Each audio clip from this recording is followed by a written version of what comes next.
Hello, hometown. I want to discuss with you the importance of pursuing racial justice and reconciliation and why it matters to us here at Hometown Church.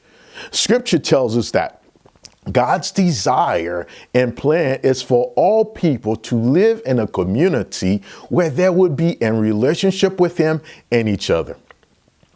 We read in Genesis 2, a beautiful community was created in the Garden of Eden.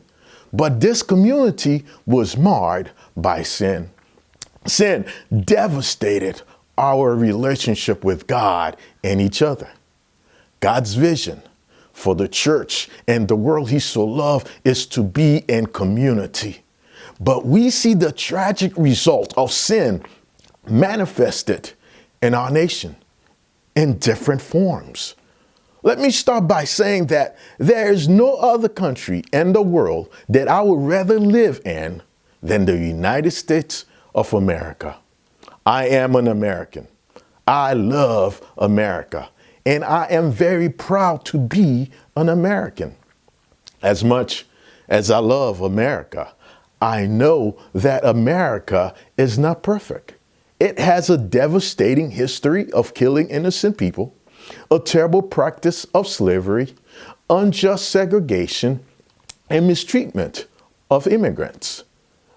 America has made significant progress, but the burden of racism and implicit racial bias are still clouding over the heads of many Native Americans, African Americans, Asian Americans, Hispanic, and other ethnic minorities. This kind of treatment is in conflict with the way that God intended for us to live with each other. In Genesis 1:27, it tells us that all people are created in the image of God.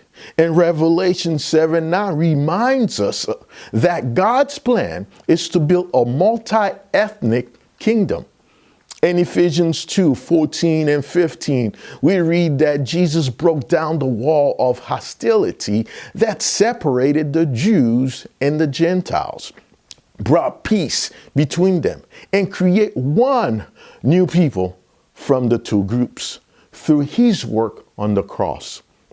Paul reminds us in Romans 12:16 that we ought to live in harmony with each other. And the question is, how do we solve the problem of racial and cultural injustice and pursue reconciliation? The solution to this problem of racial and cultural injustice is a renewed heart. The only way our hearts can be renewed is through the gospel of Jesus Christ, which, saying this, it's a heart issue. With a renewed heart, we will understand the basis of our identity, and we will see racism, injustice, and inequality as God sees them. God sees them as sin, because that destroyed the concept that people were created in His likeness. Second, we have to get involved. The problem of racial injustice cannot be solved at a distance. We have to enter the world of those who are experiencing injustice and seek to understand their pain. Paul tells us in Romans 12:15, he says this, "Be happy with those who are happy, and weep with those who weep." Then we will be in better position to speak on their behalf.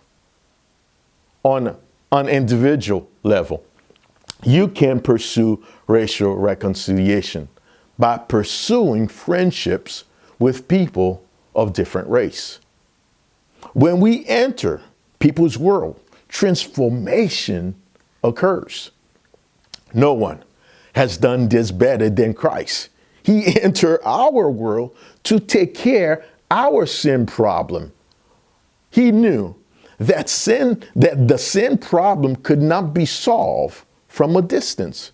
He entered the world to be in close proximity to people so that he can understand their pain and build relationships with them.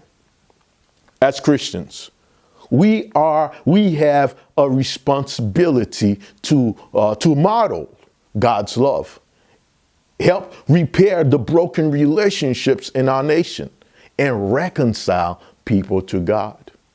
We have a responsibility to stand, to pray, and to act. And one of the ways to act is to vote.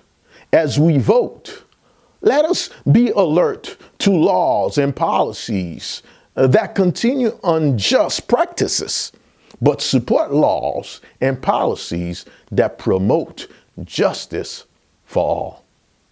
I truly believe that's what Jesus would do. Thank you for listening.